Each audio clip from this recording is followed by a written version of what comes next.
Hi, boys and girls. Today we're going to read chapter 4. It will be a long night. Alone in the apartment while Mama was out shopping with Kirsty, Anne-Marie and Ellen were sprawled on the living room floor playing with paper dolls. They had cut the dolls from Mama's magazines, old ones she had saved from past years. The paper ladies had old-fashioned hairstyles and clothes, and the girls had given them names from Mama's very favorite book. Mama had told Anne-Marie and Ellen the entire story of Gone with the Wind, and the girls thought it much more interesting and romantic than the King and Queen tales that Kirsty loved. "Come, Melanie," Anne-Marie said, walking her doll across the edge of the rug. "Let's dress for the ball." "All right, Scarlett, I'm coming," Ellen replied in a sophisticated voice. She was a talented performer. She often played the leading roles in school dramatics. Games of the imagination were always fun when Ellen played. The door opened and Kirsty stomped in, her face tear-stained and glowering. Mama followed her with an exasperated look and set a package down on the table. "I won't," Kirsty sputtered. "I won't ever wear them. Not if you chain me in a prison and beat me with sticks." Anne-Marie giggled and looked questioningly at her mother. Mrs. Johansson sighed. "I bought Kirsty some new shoes," she explained. "She's outgrown her old ones." "Goodness, Kirsty," Ellen said. "I wish my mother would get me some new shoes. I love new things, and it's so hard to find them in the stores." "Not if you go to a fish store," Kirsty bellowed. "But most mothers wouldn't make their daughters wear ugly fish shoes." "Kirsten," Mama said, then soothingly, "you know it wasn't a fish store, and we were lucky to find shoes at all." Kirsty sniffed. "Show them," she commanded. "Show Anne-Marie and Ellen how ugly they are." Mama opened the package and took out a pair of little girl's shoes. She held them up, and Kirsty looked away in disgust. "You know there's no leather anymore," Mama explained, "but they found a way to make shoes out of fish skin. I don't think these are too ugly." Anne-Marie and Ellen looked at the fish skin shoes. Anne-Marie took one in her hand and examined it. It was odd looking. The fish scales were visible, but it was a shoe, and her sister needed shoes. "It's not so bad, Kirsty," she said, lying a little. Ellen turned the other shoe over in one hand. "You know," she said, "it's only the color that's ugly." "Green!" Kirsty wailed. "I will never ever wear green shoes." "In our apartment," Ellen told her, "my father has a jar of black ink. Would you like these shoes better if they were black?" Kirsty frowned. "Maybe I would," she said finally. "Well then," Ellen told her, "tonight, if your mama doesn't mind, I'll take the shoes home and ask my father to make them black for you with his ink." Mama laughed. "I think that would be a fine improvement. What do you think, Kirsty?" Kirsty pondered. "Could he make them shiny?" she asked. "I want them shiny." Ellen nodded. "I think he could. I think they'll be quite pretty, black and shiny." Kirsty nodded. "All right then," she said, "but you mustn't tell anyone that they're fish. I don't want anyone to know." She took her new shoes, holding them disdainfully, and put them on a chair. Then she looked with interest at the paper dolls.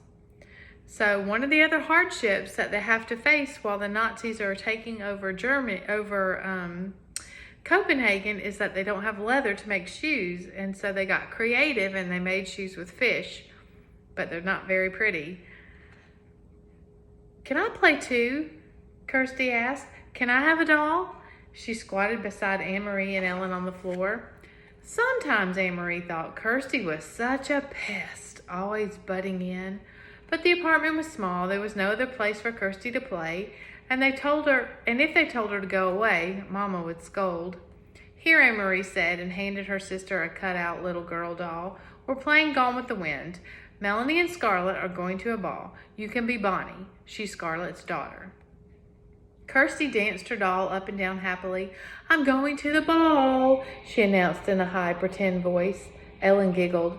"A little girl wouldn't go to a ball. Let's make them go someplace else. Let's make them go to Tivoli." "Tivoli," Anne-Marie began to laugh. "That's in Copenhagen. Gone with the Wind is in America." "Tivoli, Tivoli, Tivoli," little Kirsty sang, twirling her doll in a circle. "It doesn't matter because it's only a game anyway," Ellen pointed out. "Tivoli can be over there by that chair." "Come, Scarlet," she said, using her doll voice. "We shall go to Tivoli to dance and watch the fireworks. And maybe there will be handsome men there. Bring your silly daughter Bonnie, and she can ride on the carousel." Anne-Marie grinned and walked her Scarlet toward the chair that Ellen had designated as Tivoli. She loved Tivoli Gardens. In the heart of Copenhagen, her parents had taken her there often when she was a little girl. She remembered the music and the brightly colored lights, the carousel and ice cream, and especially the magnificent fireworks in the evenings. The huge colored splashes and bursts of lights in the evening sky. "I remember the fireworks best of all," she commented to Ellen. "Me too," Kirsty said. "I remember the fireworks." "Silly," Anne-Marie scoffed. "You never saw the fireworks. Tivoli Gardens was closed now. The German occupation forces had burned part of it, perhaps as a way of punishing the fun-loving Danes for their light-hearted pleasures." Kirsty drew herself up, her small shoulders stiff. "I did too," she said belligerently. "It was my birthday. I woke up in the night and I could hear the booms, and there were lights in the sky, and Mama said it was fireworks for my birthday." Then Anne-Marie remembered. Kirsty's birthday was late in August, and that night, only a month before, she too had been awakened and frightened by the sound of explosions. Kirsty was right. The sky in the southeast had been ablaze, and Mama had comforted her by calling it a birthday celebration. "Imagine such fireworks for a little girl 5 years old," Mama had said, sitting on their bed, holding the dark curtain aside to look through the window at the lighted sky. The next evening's newspaper had told the sad truth. The Danes had destroyed their own naval fleet, blowing up the vessels one by one as the Germans approached to take over the ships for their own use. "How sad the king must be," Anne-Marie had heard Mama say to Papa when they read the news. "How proud," Papa had replied. It made Anne-Marie feel sad and proud, too, to picture the tall, aging king, perhaps with tears in his blue eyes, as he looked at the remains of his small navy, which now lay submerged and broken in the harbor. So you see, boys and girls, there had been explosions and booms that night that Kirsty looked out and wondered what it was, and her mom, to make her feel better, had said, "Oh, it's fireworks for your birthday." But what it really was the Danes, the people of Copenhagen and Denmark, blowing up their own ships, their own naval fleet, to keep the Germans from being able to get the ships. Because if the Germans had gotten the ships, they would be able to take over them and use them themselves in the war. And the king didn't want that to happen, so he ordered his own people to blow up their own ships and sink them, so that the Germans couldn't use them. And there were explosions and loud booms, and Kirsty, because she's little, could be tricked into believing that they were fireworks, even though they weren't really. Okay? "I don't want to play anymore, Ellen," she said suddenly, and put her paper doll on the table. "I have to go home anyway," Ellen said. "I have to help Mama with the house cleaning. Thursday is our New Year. Did you know that?"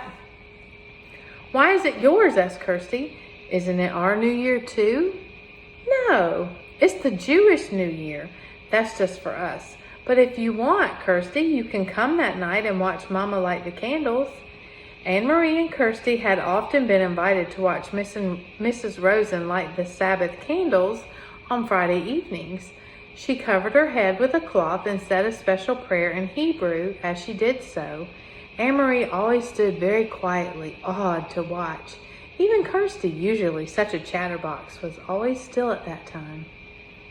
They didn't understand the words or the meaning, but they could feel what a special time it was for the Rosens. Yes, Kirsty agreed happily. I'll come and watch your mama light the candles, and I'll wear my new black shoes. But this time was to be different. Leaving for school on Thursday with her sister, Anne-Marie saw the Rosens walking to the synagogue early in the morning, dressed in their best clothes. She waved to Ellen, who waved happily back. Lucky Ellen, Anne-Marie said to Kirsty. She doesn't have to go to school today. But she probably has to sit very, very still like we do in church, Kirsty pointed out. That's no fun. That afternoon, Miss Rosen knocked on their door but didn't come inside. Instead, she spoke for a long time in a hurried, tense voice to Anne-Marie's mother in the hall. Wonder what that's about. When Mama returned, her face was worried, but her voice was cheerful. Girls, she said, we have a nice surprise. Tonight, Ellen will be coming to stay overnight and to be our guest for a few days. It isn't often we have a visitor. Kirsty clapped her hands in delight. But Mama, Anne-Marie said in dismay, it's their new year. They were going to have a celebration at home. Ellen told me that her mother managed to get a chicken someplace and she was going to roast it. Their first roast chicken in a year or more.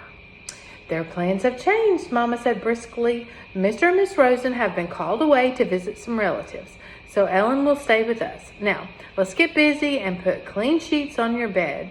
Kirsty, you may sleep with Mama and Papa tonight, and we'll let the big girls giggle together by themselves. Kirsty pouted. It was clear that she was about to argue. Mama will tell you a special story tonight, her mother said. One just for you. About a king, Kirsty asked dubiously. About a king, if you wish, Mama replied. All right then, but there must be a queen too, Kirsty said. All right, so it was supposed to be the Jewish New Year, and it was supposed to be a celebration at the Rosens. They went to the synagogue.